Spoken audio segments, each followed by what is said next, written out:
사도행전 5장 33절에서 42절까지의 말씀을 우리 다 함께 봉독하겠습니다. 그들이 듣고 크게 노하여 사도들을 없이 하고자 할세 바리새인 가말리엘은 율법 교사로 모든 백성에게 존경을 받는 자라. 공회 중에 일어나 명하여 사도들을 잠깐 밖에 나가게 하고 말하되 이스라엘 사람들아 너희가 이 사람들에게 대하여 어떻게 하려는지 조심하라. 이전에 드다가 일어나 스스로 선전하매 사람이 약 400명이나 따르더니 그가 죽임을 당하매 따르던 모든 사람들이 흩어져 없어졌고 그 후 호적할 때에 갈릴리의 유다가 일어나 백성을 꾀어 따르게 하다가 그도 망한즉 따르던 모든 사람들이 흩어졌느니라. 이제 내가 너희에게 말하노니 이 사람들을 상관하지 말고 버려두라. 이 사상과 이 소행이 사람으로부터 났으면 무너질 것이요 만일 하나님께로부터 났으면 너희가 그들을 무너뜨릴 수 없겠고 도리어 하나님을 대적하는 자가 될까 하노라 하니 그들이 옳게 여겨 사도들을 불러들여 채찍질하며 예수의 이름으로 말하는 것을 금하고 놓으니 사도들은 그 이름을 위하여 능욕받는 일에 합당한 자로 여기심을 기뻐하면서 공회 앞을 떠나니라. 그들이 날마다 성전에 있든지 집에 있든지 예수는 그리스도라고 가르치기와 전도하기를 그치지 아니하니라. 아멘. 어제 말씀을 계속해서 이제 사도들이 죽을 위기에 놓이게 됩니다. 복음을 전하다가 이 죽을 위기에 놓이게 되자 가말리엘, 이 율법 교사 가말리엘이 나서서 이스라엘 백성들을 다그치는 내용으로 이렇게 이어지고 있습니다.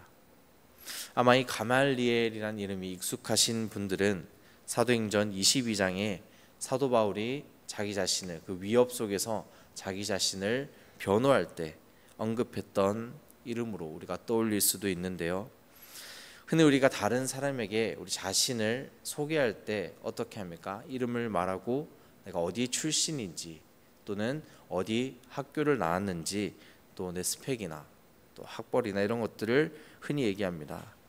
이 사도 바울도 마찬가지로 자기 자신을 변호할 때 자기의 출신이 어떤 사람인지, 자기가 히브리 사람인지 소개하고요. 또 로마 시민권을 가진 사람으로 또 소개하고 또 그 다음으로 이어지는 것이 바로 자기가 가말리엘이라는 사람에게서 배웠음을, 가말리엘 문화에서 배웠음을 강조했다는 것이죠. 지금으로 따지면 자신의 학벌 수준이 상당했다라는 의미로 볼 수 있습니다. 실제 역사적인 기록에 따르면 이 사람의 본명은 라반 가말리엘 1세라고 불렸다고 하는데요. 여기에 사용된 언급되는 라반이란 당대 랍비보다 한층 더 존경을 받는 선생님에게 붙여지는 또 칭호였다고 합니다. 이때 당시에 유대에는 6명의 라반이 존재했었고 그 중에 한 명이 바로 이 율법 교사 가말리엘이었던 것이죠. 이 밖에도 오늘 말씀에서처럼 가말리엘은 정직하고 온유한 성품 그리고 사람들에게 존경을 받는 율법 교사였습니다. 그 밑에서 배웠던 이 사도 바울은 자신을 변호하는데 이만한 커리어가 또 없을 수밖에 없었던 것이죠. 그리고 오늘 본문 말씀에서 이 가말리엘 사람이 직접 나서서 이야기를 하기 시작합니다. 어떻게 보면 하나님께서 탁월한 지혜를 가지고 있었던 이 가말리엘을 들어 사용하셨다라고 바라볼 수도 있는 것이죠. 그렇게 이 가말리엘이 나서서 사람들을 설득하기 시작하자 이내 모두가 수긍하고 받아들이게 되는데요. 오늘 이 가말리엘이 말한 부분과 또 이어지는 유대 사람들의 행동 그리고 사도들의 모습들을 통해서 말씀에 순종하는 자의 자세가 어떠한 삶인지 잠깐 살펴보기를 소망합니다. 지금 현재 사도들이 처한 이 상황이 어떨까요? 그들은 이제 곧 죽을 위기에 놓여 있었다는 것입니다. 예수 그리스도의 이름으로 전하지 말라는 이 이스라엘 사람들, 유대인들의 거듭난 경고에도 불구하고 계속해서 복음을 전했기 때문입니다. 이에 화가 난 사람들은 이 사도들을 없애버리려고 합니다. 죽이겠다는 것이죠. 이 뒤에 스데반 집사의 순교 때도 그렇고 오늘 33절 말씀에서도 사람들이 크게 노했다라는 표현들을 우리가 바라볼 때 당시에 복음을 전하는 것이 얼마나 위험하고 또 사람들이 싫어했는지를, 미워했는지를 우리가 알 수 있습니다. 이러한 상황 속에서 바로 이러한 때 가말리엘이 나서서 사도들을 잠시 밖에 나가게 했다는 것이죠. 그리고 남아있는 회당의 유대 사람들을 향해 설득하기 시작합니다. 이전까지 종교 문제에 있어서 전례들을 살펴보면 거짓된 자들이 결코 오래가지 못했다라는 것을 먼저 이야기합니다. 그리고 때문에 지금 사도들의 문제 또한 신중하게 처리해야 할 것을 거듭 강조하고 있는 것이죠. 그러면서 처음 등장하는 사람이 누구입니까? 바로 드다라는 인물입니다. 이 드다는 헤롯 대왕 이후에 나타난 자칭 선지자였습니다. 자신을 스스로 메시아라고 주장하면서 여러 백성들을 미혹하다가 그렇게 거짓된 복음을 증거하다가 죽임을 당했는데요. 죽임당한 후에 그를 따르던 추종자, 여기서는 400명이라고 가리키는데요. 이 사람들이 모두 뿔뿔이 흩어졌다고 말합니다. 또 다음으로 등장하는 갈릴리의 유다라는 사람은 로마에 상납할 세금을 매기기 위해 호적을 등록하기를 실시하자 여기에 반발하면서 반란을 주도했던 인물이라고 합니다. 당연히 로마 제국을 향한 항쟁은 오래 갈 수 없었고 그가 죽임을 당하자 마찬가지로 그를 따르던 사람들은 흩어질 수밖에 없었다라는 것이죠.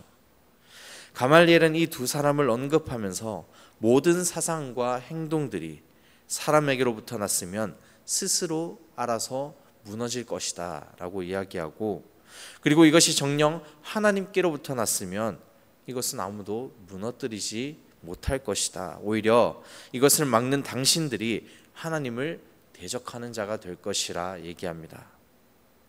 이렇게 설득력 있는 가말리엘의 말에 사람들은 반박할 수가 없었고 사도들을 불러들여 이렇게 채찍질만 한 후에 다시 한번 복음 전하는 것을 금지하며 그들을 놓아주게 됩니다. 이것이 오늘 말씀의 전반적인 스토리라고 할 수 있습니다. 그런데 마지막 41절과 42절을 보시면 사도들의 모습이 참 신기합니다. 사도들은 그 이름을 위하여 능력받는 일에 합당한 자로 여기심을 기뻐하면서 공회 앞을 떠나니라. 그들이 날마다 성전에 있든지 집에 있든지 예수는 그리스도라고 가르치기와 전도하기를 그치지 아니하리라. 이 정도 했으면 그만둘 법도 한데 사도들은 어떻게 합니까? 능력받는 일에 합당한 자로 여겨짐을 기뻐한다라고 말씀은 기록합니다. 그러면서 성전이든 집이든 예수님을 전하고 가르치는데 계속해서 열심을 다했다라는 것이죠. 앞서 수많은 경고와 그리고 죽을 뻔한 위기에 몇 번이고 놓였음에도 불구하고 예수님을 전하는 그 사명을 그치지 않는 이 제자들, 사도들의 모습을 우리가 오늘 발견하게 됩니다. 왜 그럴 수 있었을까요? 결론은 딱 한 가지입니다. 바로 예수님의 말씀에 순종했기 때문입니다. 예수님이 부활하신 직후에 이 제자들을 향해 분부하신 명령이 무엇입니까? 마태복음 28장에 등장하죠. 너희는 가서 모든 민족을 제자로 삼아 아버지와 아들과 성령의 이름으로 세례를 베풀고 내가 너희에게 분부한 모든 것을 가르쳐 지키게 하라.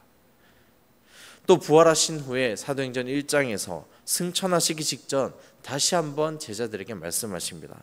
오직 성령이 너희에게 임하시면 너희가 권능을 받고 예루살렘과 온 유대와 사마리아와 땅끝까지 이르러 내 증인이 되리라. 무엇보다도 가장 중요한 것은 예수님이 그러한 삶을 살아내셨고 제자들 또한 그렇게 살아내신 예수님의 삶을 옆에서 지켜보았기 때문입니다.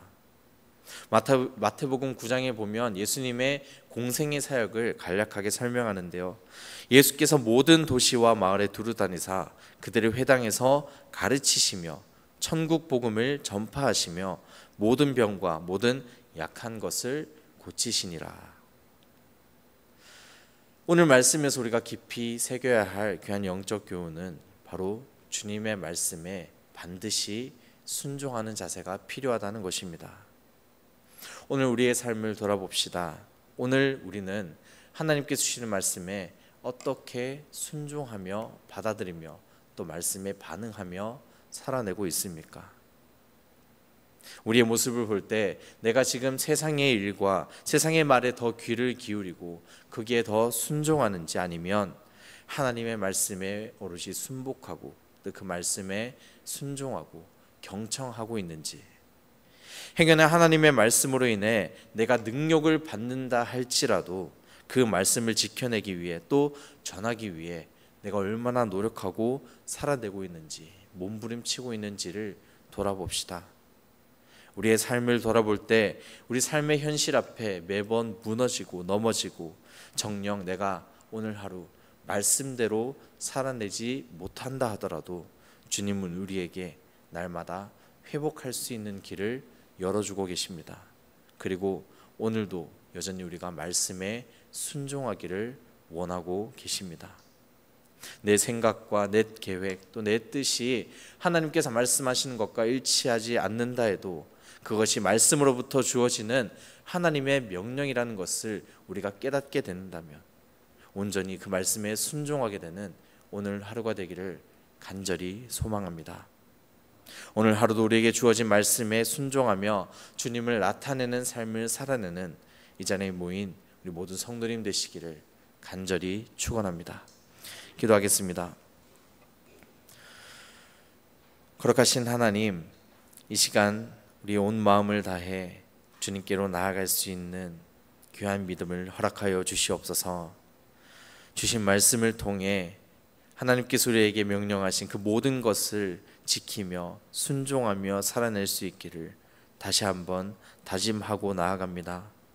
날마다 주님과 가까워지기 위해 주님의 말씀에 순종하는 삶을 살아내게 하시고 말씀에 순종함으로 주님과의 교제의 끈을 오늘도 견고히 이끌어낼 수 있는 우리 인생이 되도록 인도하여 주시옵소서.